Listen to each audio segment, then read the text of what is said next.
J. Warner Wallace is a cold case homicide detective who's been investigating cold case murders in Los Angeles County for over a decade. His work has been featured on Fox News, Dateline, and Court TV. Now, we join him as he applies his investigative skills to making a case for Christianity.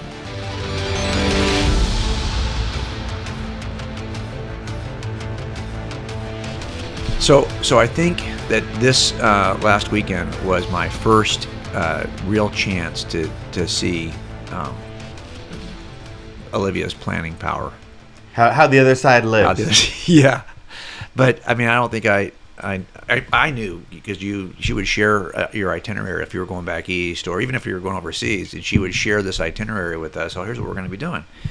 And I would look at it and I would think, man, there's no way you can get from Philadelphia to that next city and see all these things, wherever it was. But we just went to Austin, and that was, she planned it all, and we accomplished, I think, pretty much everything she had on the list, didn't we?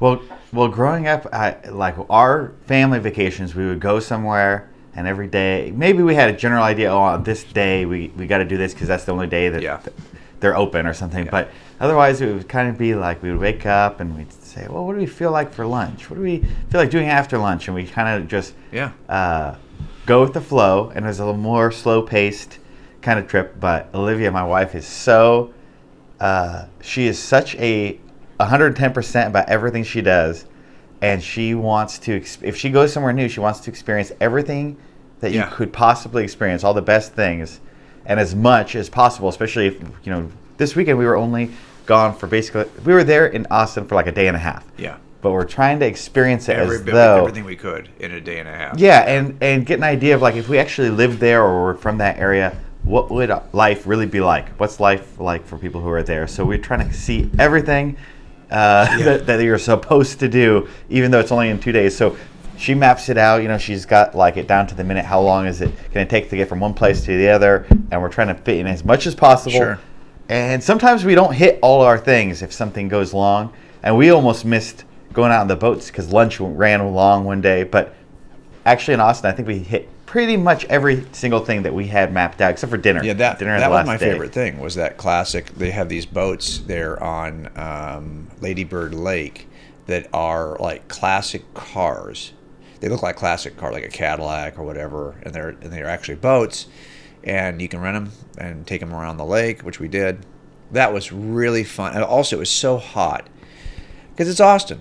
Although I didn't think it was as humid as I thought it was. We're used to Northeast Texas and the piney woods, and where Dad lives in, and I think that's definitely more humid and buggy than we experienced. Well, maybe it's because it's also, we're still in May when we did this trip, so. Yeah, we used to travel more in the summer. Yeah, so this maybe. Is still a better time, even though it was really hot. And there was a little bit of a breeze, and we got into the water to some degree. Yeah, it was good. Or at least on the water both days. Yeah, so temperature's much cooler, I think even that on helped top of the surface. because it was like almost 100.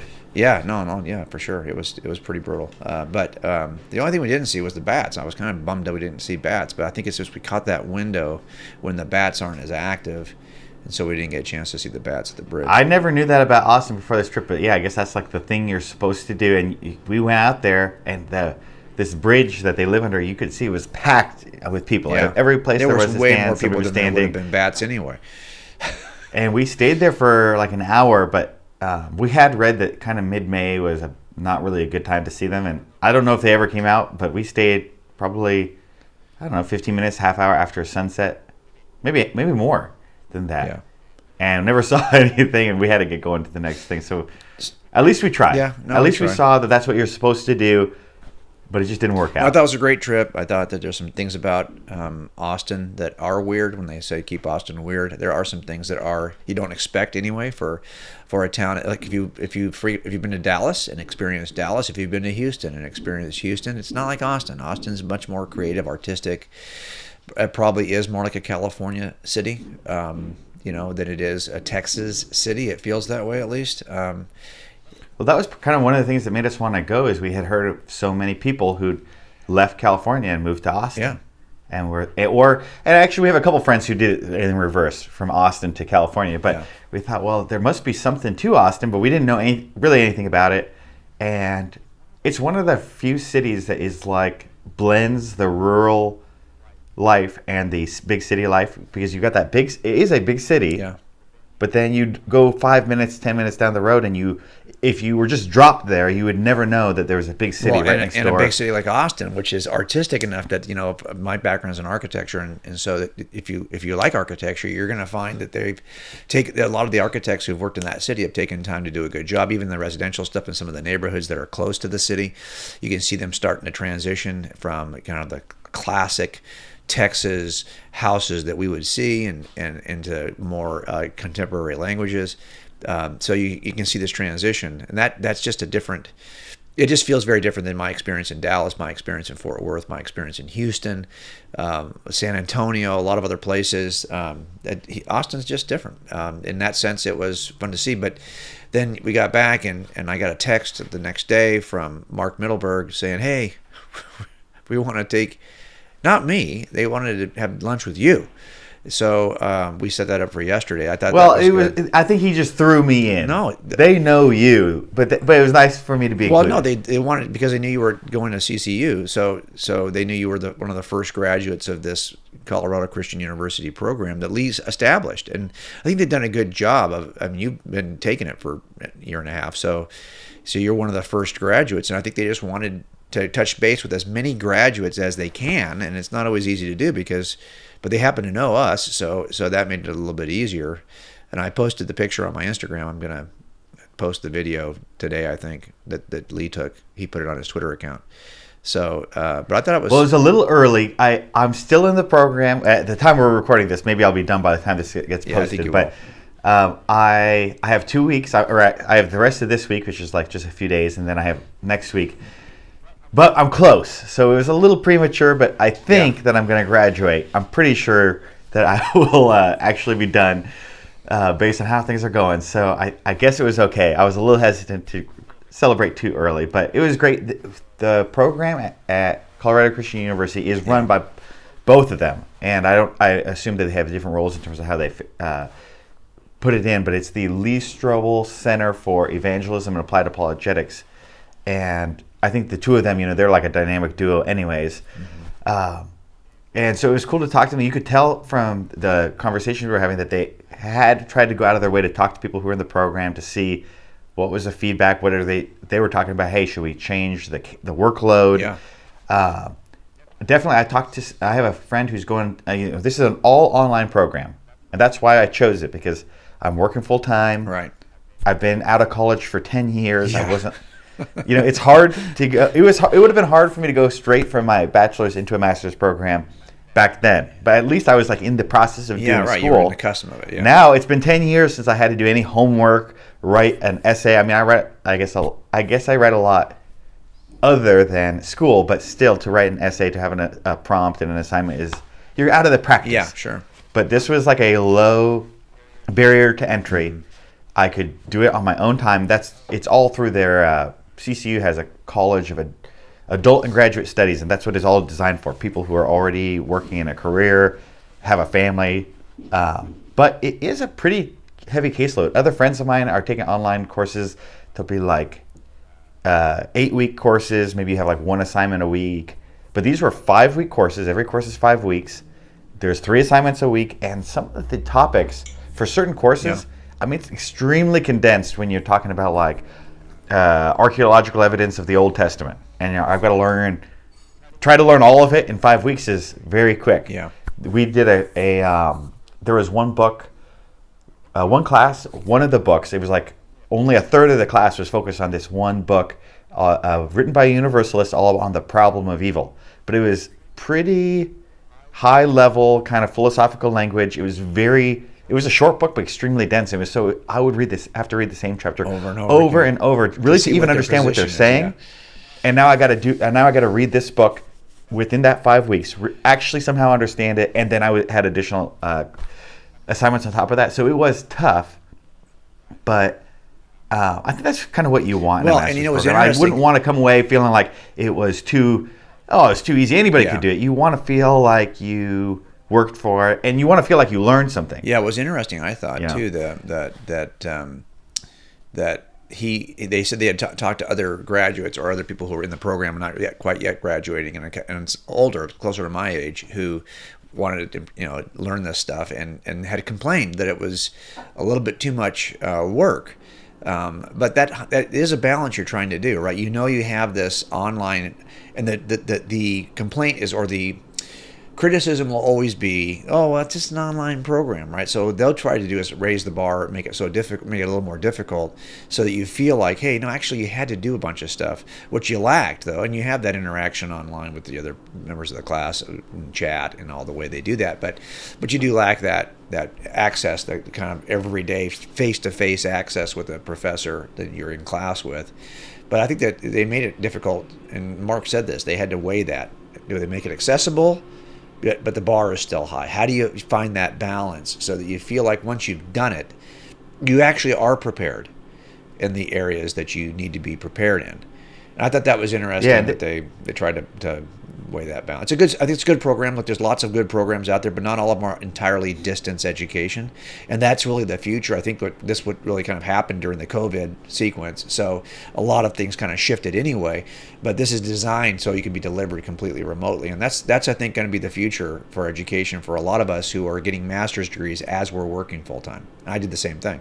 Yeah, and what I liked about it was, so this is an applied apologetics degree, which would be different than just a straight apologetics degree in that it's trying to provide, yes, you're learning apologetics, but it's trying to provide it in a way that you're going to have some practical takeaways. So in terms of your ministry, you don't just know the apologetics, but there are some aspects of the classes, or certain classes are specifically geared to try to help you to, okay, now that the program is done, what are you going to do to take it into a ministry with you, which I liked. And what was great about it is you can do it in a year and a half.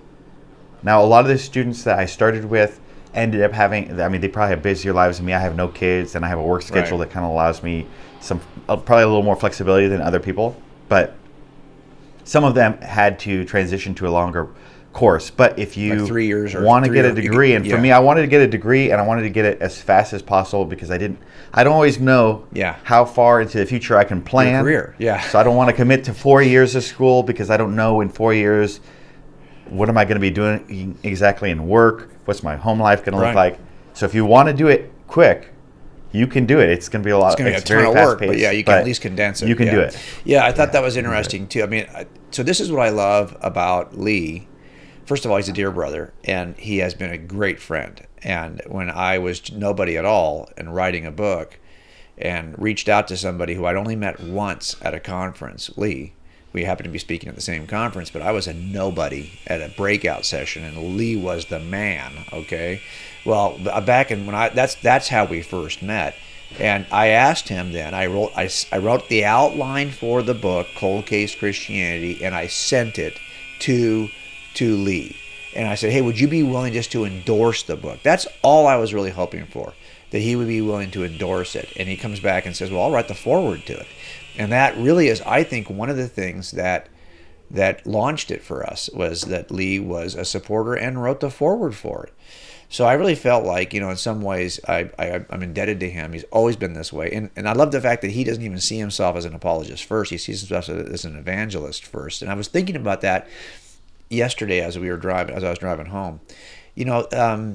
There's something that we are called by duty to be ready to give the reason for the hope we have in Christ. And it's 1 Peter 3. And that's for everyone. That's not just for the people who feel like they're gifted as apologists. That's if you're calling yourself a Christ follower, that Peter doesn't get you off the hook. Not like when Paul in Ephesians says that some of you are teachers, and some of you are evangelists, and some of you are pastors. That means that some of you aren't. And you may not feel gifted as an evangelist. But Peter doesn't give you that some of you thing. He says you all have to be ready to give the reason for the hope you have. So it's a duty issue. And I think what's interesting about that is that evangelism is always like proactive. It's looking forward. It's that we are called to go out and make disciples. It's proactive. Go out, seek those folks, and make disciples.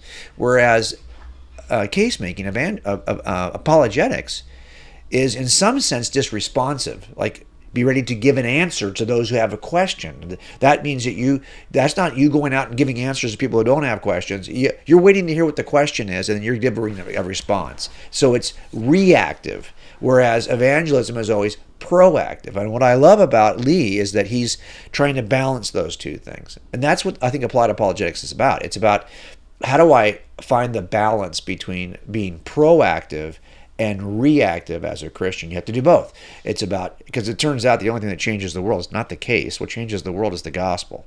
The gospel, the gospel, the gospel. So at some point, what you're doing is just trying to react to what the objections are so you can be proactive in presenting the gospel. And I think that's one of the things I think that program does that well. But that's also what Lee's all about, and has been all about, and Mark especially, right? Because he's written books on evangelism. So I thought it was a good lunch to have. It was just fun to have lunch with them, and I thought I still always learn a lot from these guys as I sit and talk to them.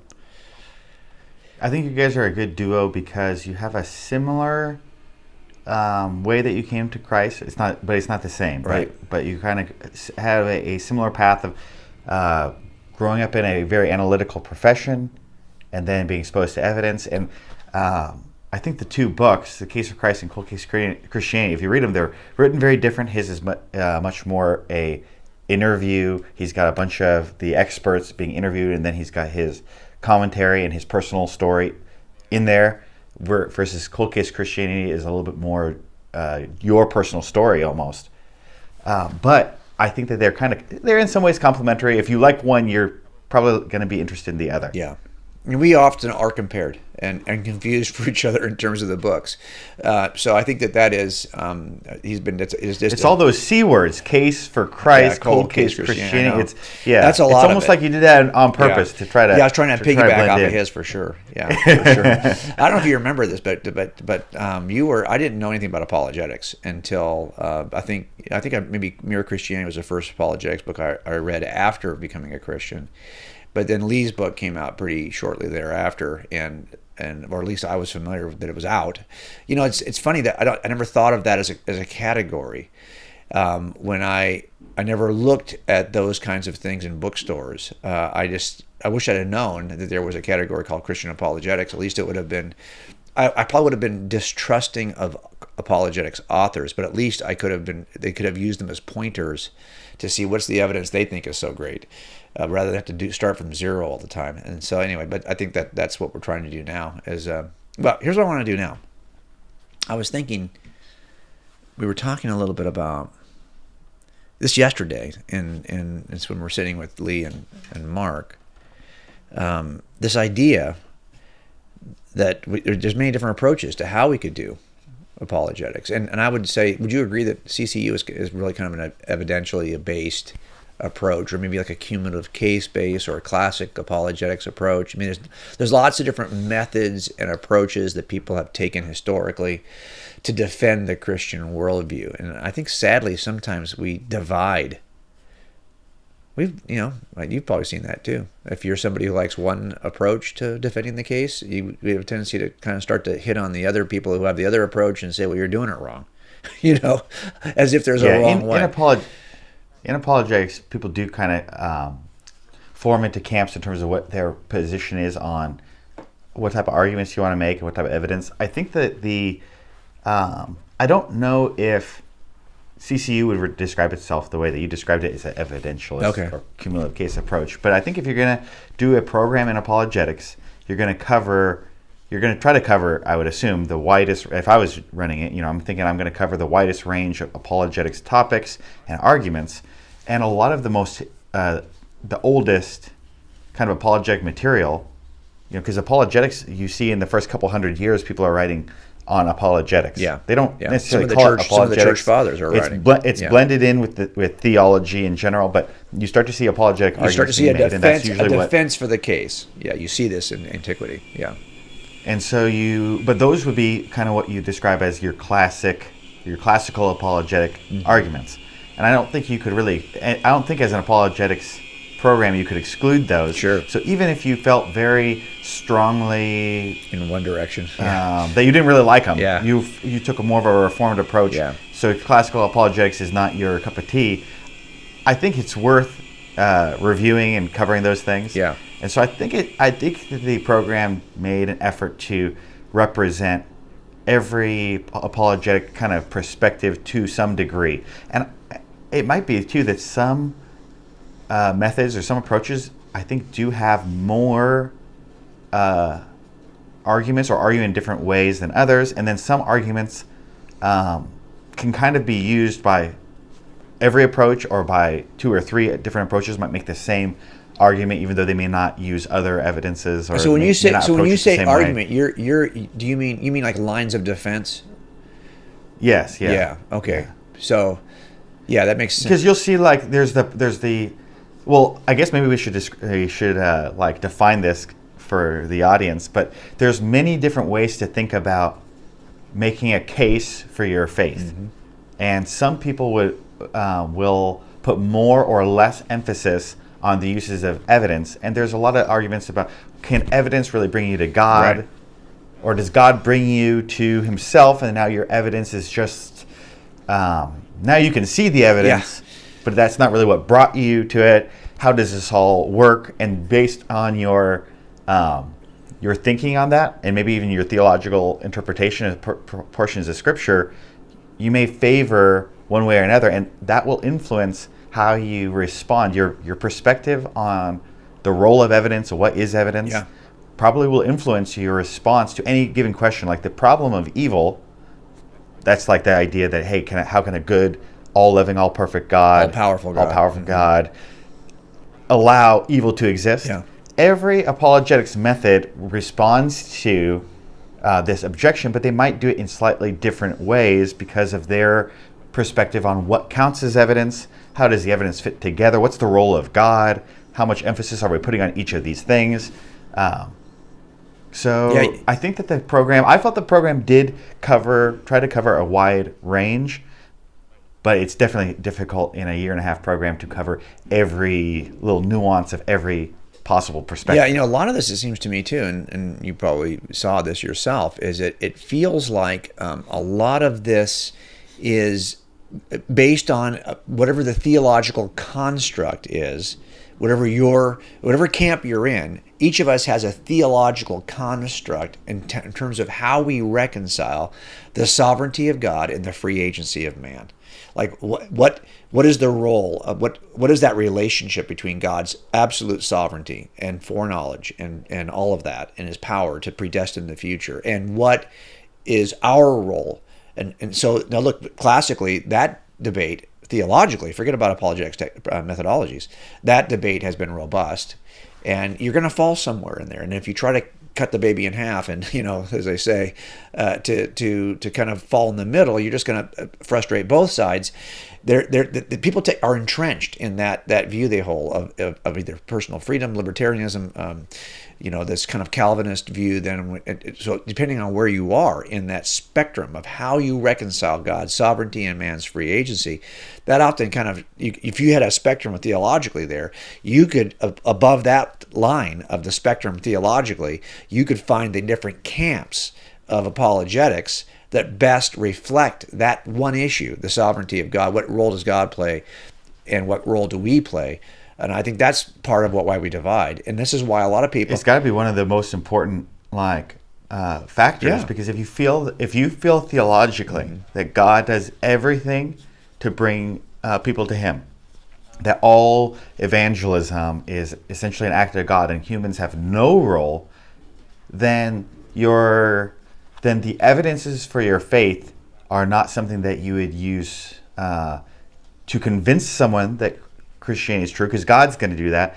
Evidence might still play a role, or our apologetics can still play a role, but it's really more for believers, because God's going to do all that. Now, if you had the total opposite view, humans need to do all the evangelism work, then maybe you would put more of an emphasis on evidence, because you've got to convince people as a human yourself to serve God. And probably most Christians actually fall somewhere in the middle. Those are the two extremes. Probably all Christians fall somewhere in between, but that's going to define how much you think evidence is important, or what's the maybe not how important it is. What's the at what point in the timeline is evidence important? Is it before somebody comes to faith? Is it after? Is it How does that all work? I think that's one of the reasons why you see, and I think people are sometimes surprised who aren't like apologetics geeks or think much about this stuff. The church in general, which is basically how very, very few people in the church probably are thinking much about the apologetics methodologies. But what you'll see is when they hear that somebody maybe from the presuppositional camp in apologetics is arguing vehemently, passionately against somebody in a different camp, it's because it's grounded in their theological positions. Look, if you thought that somebody held a heretical theological view about God, you would want to talk them out of that heretical view. You would want to at least explain why that view is heretical. And so because they think that apologetic methodology is springing from a heretical theological view, that's why you see the passion in the arguments about methodologies, because they think that they're standing on heretical views. That if you're a real Christian, you wouldn't take that approach, because that approach is grounded in a theological view of God, which is not true. And so I can see why we are having these arguments, right? I often wonder, though, that so I think we have to be careful when we use the terms, because I always feel whenever I discuss these issues that I am somehow either undermining or misstating the position of each one of these categories in some way. The same way you would say that, like, if you're a presuppositionalist, if you're somebody who takes as a presuppositionalism worldview in terms of your apologetic methodology, well, the fact that I might talk about someone's presuppositions, that's not what presuppositionalism is about. That's the fact we all recognize in every camp that people have presuppositions, and we have to talk about those presuppositions. But that's not just the fact that I might put my foot in those waters does not mean that I'm adopting a presuppositionalist view, because it's much more robust. And I always feel like, that's one of the areas that you said was your favorite. I thought it was funny yesterday when they asked you your favorite class. I was thinking maybe it would be something on the resurrection, because I know you were studying resurrection with one of Gary Habermas's PhD students, and I thought that was a pretty good class. You and I had talked about it. You've written about it, but interestingly, you said that your favorite class was the class on methodologies, and I thought that was. It'll give you a better footing for the differences in how we communicate this. Look, we're coming up right now on the end of our time together with NRBtv. So if you're watching us on NRBtv, make sure you slip over after this is over, and we'll be talking more about the role of methodologies and how we make the case on our YouTube channel at Cold-Case Christianity with Jay Warner and Jimmy Wallace. So make sure you hop over to our YouTube channel to see the rest of this. Yeah, I know that you have been using... what I love about this community that we get to meet, and I do feel like, Jimmy, that we've always been $1 apologists in a community that has a bunch of $1 million apologists like Lee and Mark, and the fact that we were able to come alongside these folks at all has been pretty cool. But I know that a lot of these guys what's great about them is that they write books, and then we get to tap into those books. And you've been using a book from our friend Rob Bowman, right? He's got a book. This is the book that you used as your survey book in this class. This is, by the way, I want you to hold it up because I want to see the cover of it. What's it called? So this is the book that I thought was like the number one book for me. Now I'm like, Faith has its reasons. It's gigantic. So you had to do this. That's a 5-week class. I would actually like to go back and finish. You had to read that in 5 weeks. This is a 5-week class, and this was one assignment every week out of 3. So a third of the class was this book. Oh my gosh! So it was a lot. I tried to read as much as I could. I actually like to go back and read it like truly word for word. I'm a very slow reader. So you're like me. You kind of had to pick your shots in the book. Yeah, I definitely had to skim or try to just focus on the areas I was going to write about. But what was great about this is a book all on apologetics. So Rob Bowman and Kenneth Boa, right? That's who wrote it? Who wrote it? Yes. Yeah. Okay, got it. Yes, Robert Bowman, Kenneth Boa. They and the whole. So I actually took a whole class on apologetic methods before I got to this. Maybe a year before. Then a year into the first class was on apologetic methods, and I think to me what was important about the methods, what kind of got me interested, was I felt like a lot of problem solving, or like we're trying to figure out the answer, is Christianity true? We're trying to answer this big question. A lot of the problem solving I think does come down to our ability to recognize evidence and know how it fits into a puzzle. That was sort of how I approached it. I kind of thought of it like you as the detective. You go into some crime scene. everything is potentially evidence, but it only is going to function as evidence for you in your case if you are able to recognize that it is evidence. If you walk into like some room where there's been a murder and there's a pair of shoes that would not normally be there, that could be evidence, but it's really only going to function as evidence. It's only going to be meaningful if you can recognize it. And if you cannot recognize it, it's not going to function as evidence, and it's going to potentially mess up your conclusion. So I kind of thought of the methodologies in that way. It's a bunch of different approaches, philosophical approaches to what is evidence, what counts as evidence, what is the importance of evidence, like how much weight should we put on it. Should even different types of evidence be equal, or should one be more important than the other? Your personal experience is evidence. Is that equal to a piece of physical evidence you find? Is it more important? How do these things interact? Yeah. And then, of course, what is the big question? What is God's role in all of that? Is your human mind even capable of putting the puzzle pieces together, or do you need God to do it? So all these kinds of questions, to me, I felt like I really did want to understand to the best of my ability how all the things work together, because then I felt that will give me the greatest ability to answer questions going forward. If there's some new question is posed to me that I've never heard about Christianity or about just reality, how am I going to find the answer? I think that we all probably have a outlook, a worldview on like what our method should be, even if we don't think about it that way. So that got me really interested in that. So a year into the program, I took another class where methodology was only a small portion, but that's when they gave us this big book. Oh, wow. Okay. And what's great about this book is that it reviews, they try to break down all apologetics thinkers throughout history into 4 groups. I've seen it broken down in other ways, but that's how they do it. And then they do a review of the history of each movement. What did different philosophers think? Then they do a review of their approach to all the big questions, so that includes the arguments.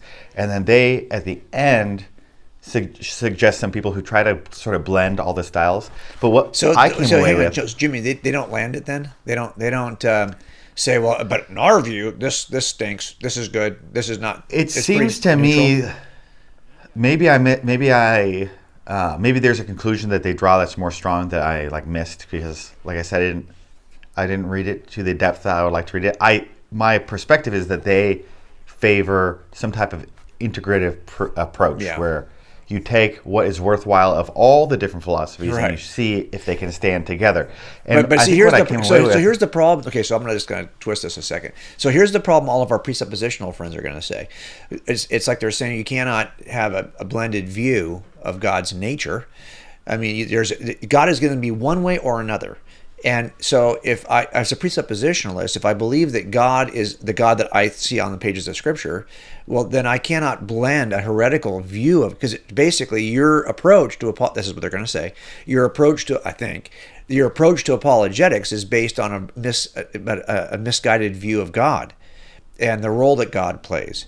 So I'm like you. I think that there is an integrative approach. I think you can take the way that each methodology actually gets fleshed out in terms of it's the way it makes cases from certain lines of evidence, and you can integrate all of that. And I don't feel like I'm precluded based on my theological positions from assembling this approach, right? Because I can steal from presuppositionalist this line of defense. I can steal from a cumulative case this line of defense, and I put this all together, and I don't have any misgivings about that, because I don't feel like the view I hold, I guess I hold my theological views related to the sovereignty of God and the free agency of man with an open hand. I think there's a certain level of mystery here for me, and how do I reconcile? Because it seems like I can make a case for both sides from Scripture. So I hold this as with an open hand. And that's why I have no problem integrating this. But you know that most of our friends who are truly committed to a presuppositional methodology, they build that on a view of God that they're not going to surrender. So therefore, they think you're just they would never take. Well, I don't know if they would never. Some would say, I'm not going to take an evidential approach, because that misinterprets the role of God and the ability of humans. I don't know if that's true. Maybe that most would say that. I'm sure some would say something like that. I think that sometimes, I think that there could be some, So what defines a evidentialist approach is these are people who are classical apologetics is more your philosophy. Hey, can we use reason alone to determine if God exists? Evidentialist approach is more we're trying to use some type of evidence beyond reason alone to make a case. So this would be people who would use historical evidence to suggest that, to try to show that Jesus was God. That would be an evidentialist approach. I don't know if there's anything that would say a presuppositionalist could not use the same, could not believe the same arguments or accept the same evidence, but I definitely think that they would have a stronger view of how somebody comes to faith, or they would have a view that would say, like, somebody comes to faith probably, they don't need that evidence beforehand, that evidence could sort of, they could maybe recognize it later, versus the evidentialist an evidentialist could potentially believe that you could come to believe through the evidence alone. I'm sure somebody out there is like that. The presuppositionalist, I think what I came away with this, from this whole program, is being able to see a little bit, maybe have a little bit better understanding of where people are coming from, even if I don't fully accept their view, and seeing some value in each of their approaches. One of the problems or questions I guess I had for presuppositionalism going into this is, my understanding of presuppositionalism was that the presuppositionalist argues you must presuppose that God exists, so you just assume that God exists or that Christianity is true before you enter the discussion about its truth. And I did not really understand why you ought to do that. I sort of, from my limited understanding, was I thought that they were just asserting that you should do that. I think for me the big aha moment for presuppositions was that there must be some presuppositions that we should just assume. Certain beliefs must be assumed in life, and the one that like kind of got me kind of changed my thinking on it. I don't know if this is like a big one for everyone else, but for me this is like what started me kind of changing my perspective, was the idea that you must presuppose the law of non-contradiction. Mm-hmm. Because to ask, is the law of non-contradiction true or false? Even asking the question assumes that the law of non-contradiction does exist.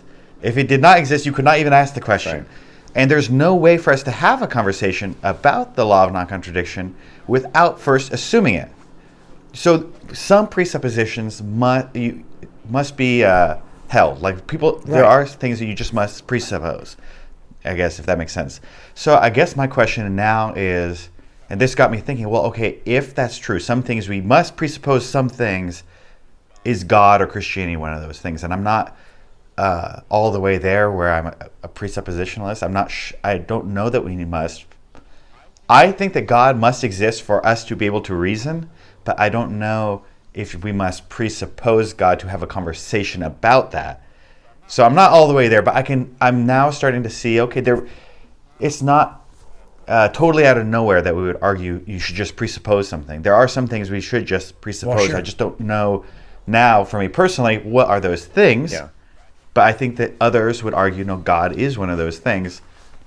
And I think there are certain arguments that presuppositionalists have made historically, which are useful and could be used. The same argument could actually be used by the evidentialist, by the classical apologist, by any. There's even other categories we haven't even mentioned yet. And I think you actually see a lot of overlap. Everybody wants to identify with some group, but really you see, like, the evidentialist is not. I've never really seen a single apologist who is an evidentialist. They're trying to use historical evidence to prove Jesus, who wouldn't also be willing to accept, like, the cosmological argument, which would be that's from reason, so that's a classical argument, or wouldn't even make arguments from that a presuppositionalist would make, or that some other type of apologist, some reformed thinker would make.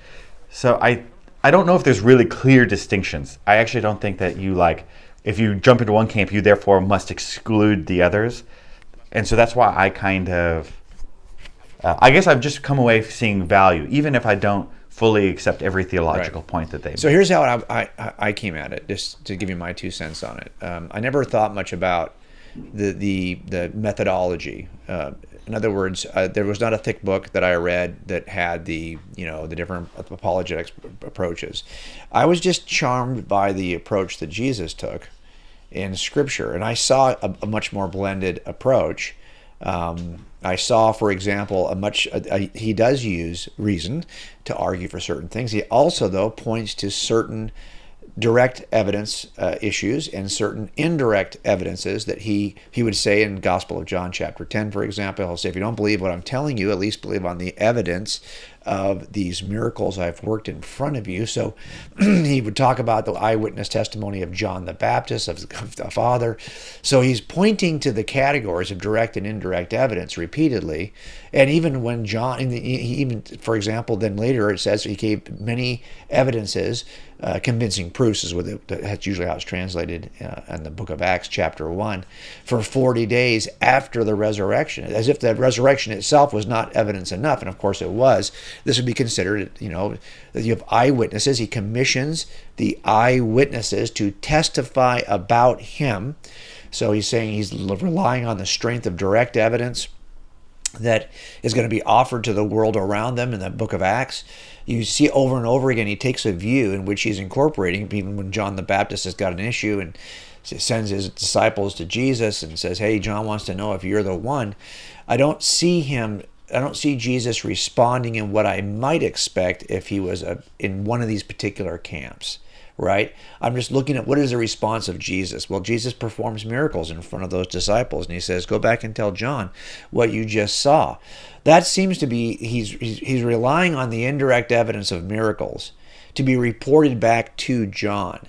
I just know that same approach is why I take the approach I take in making the case. I think we can make a case from the indirect evidence and the direct evidence, if we test it to make sure that it's actually a reliable witness testimony. We can make the case in the same way.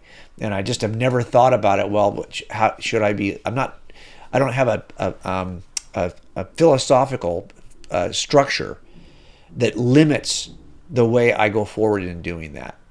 I think that everything's in the game. I also think when I'm making a case in front of and this is what we do, right? We talked about this yesterday. What we do is as police officers, I'm constantly having to make an assessment before I can pull somebody over. Do I have enough probable cause? Is there a reason to even stop this car? I got to be able to articulate that as certain pieces of evidence that I assemble. Then if I'm going to actually do a search of the car, I'm going to have to be able to articulate.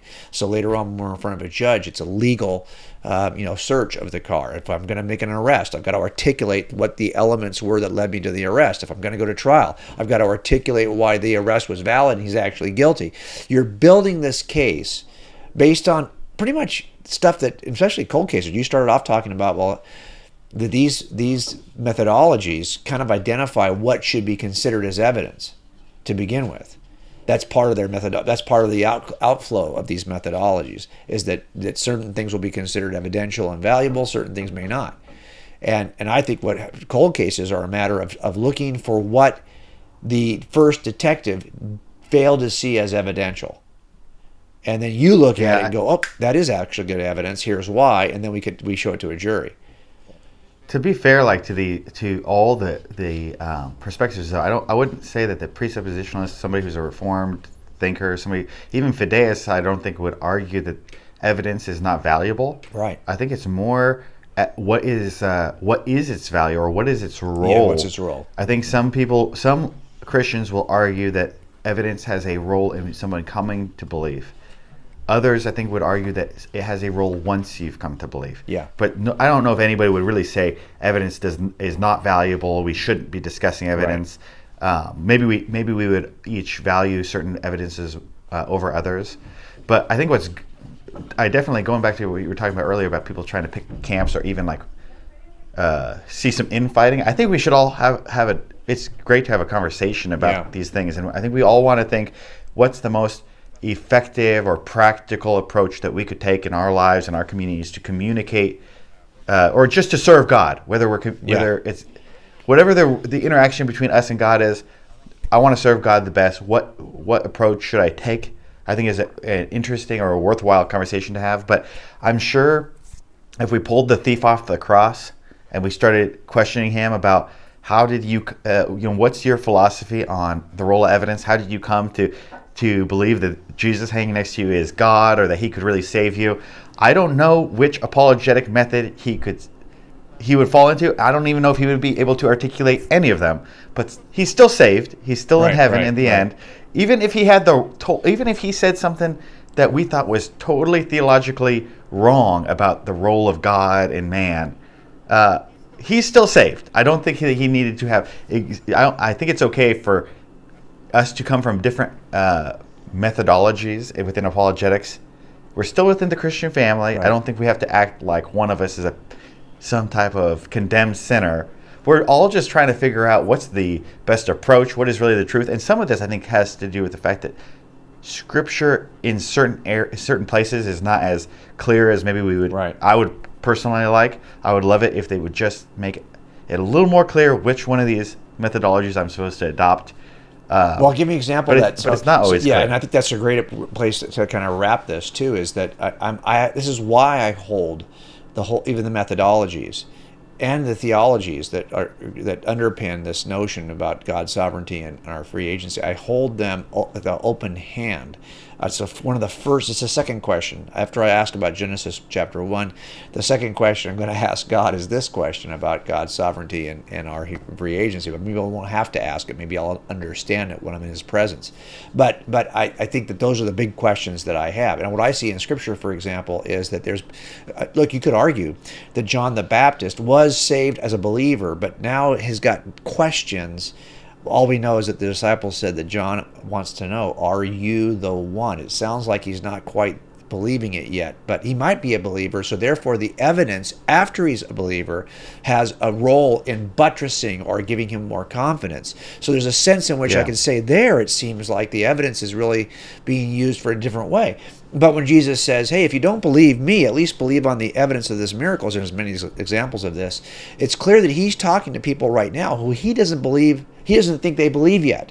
And he's saying, if you don't believe me, what I'm saying, at least believe because of this. And so I see both. I see that evidence is being used in both ways. And I think this is why I am less emphatic about my methodology and more encompassing in my methodology. But it does mean that probably if you're listening to us and you are more apt to use whatever it seems to work in the setting in which you're in, it's probably because you also are willing to submit that you may not know perfectly yet how it is that God's sovereignty is leveraged against our free agency. And that's the question at hand.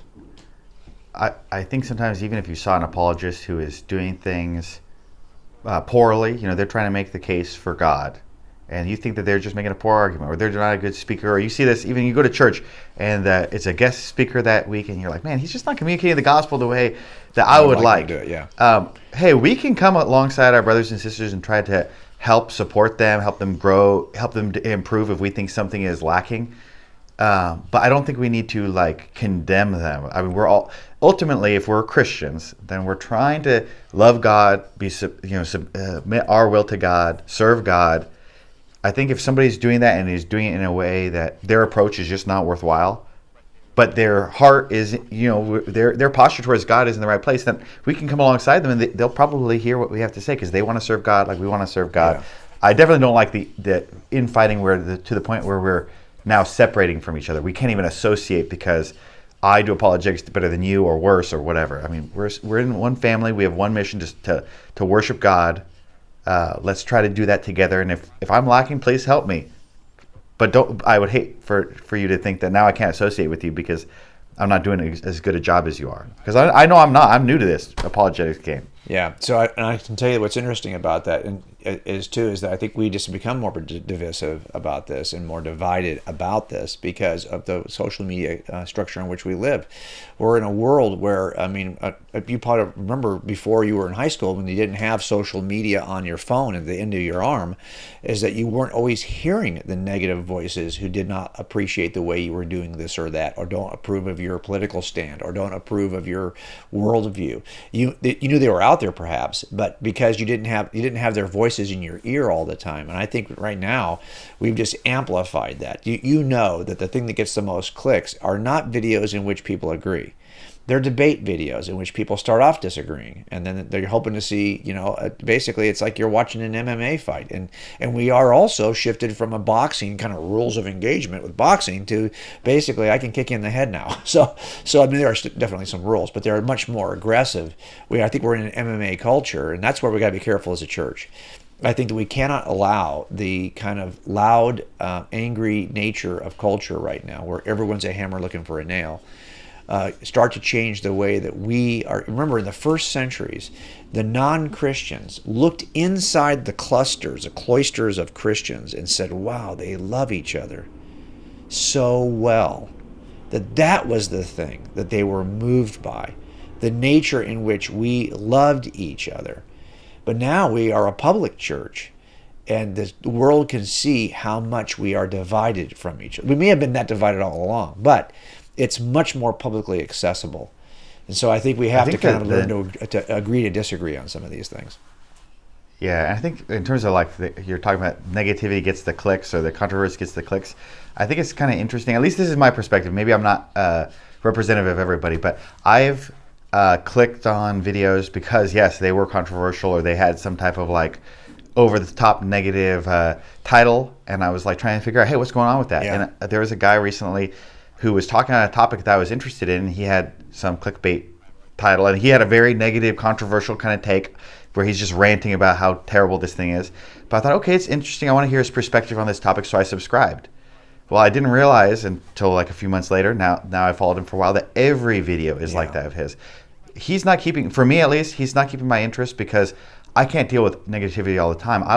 I thought he was negative about that one topic because that upset him, but maybe he's an even-keeled guy normally. But now I'm realizing, he just wants to be upset about everything. So now I'm not listening. But there's another guy on there who's just one of the most positive human beings. He's not Christian. I just follow him because he's one of the most positive people, and he's a great storyteller. He does not do controversial videos, and he probably doesn't get that many clicks. But I have followed him for a decade on YouTube because he is positive. He's something worth hanging on to. So I don't know what gets the most clicks, but I do know that in terms of if you really want a follower from me, I will follow you because you have something that I actually want, which is his positivity. I might click on the negative one, but you won't keep me as a follower through all that. So maybe I'm not like everybody else, but I don't think that. I think that there's something to that if you're just negative all the time, and you don't have something positive, actually this brings us full circle to the beginning. We said, hey, apologetics is that thing in the Bible that talks about giving an answer to anyone who asks about the hope that lies within you. If there's no hope, there's nothing attractive, nothing like, hey, this is actually worthwhile here, then why would you even ask a question about it? Yeah.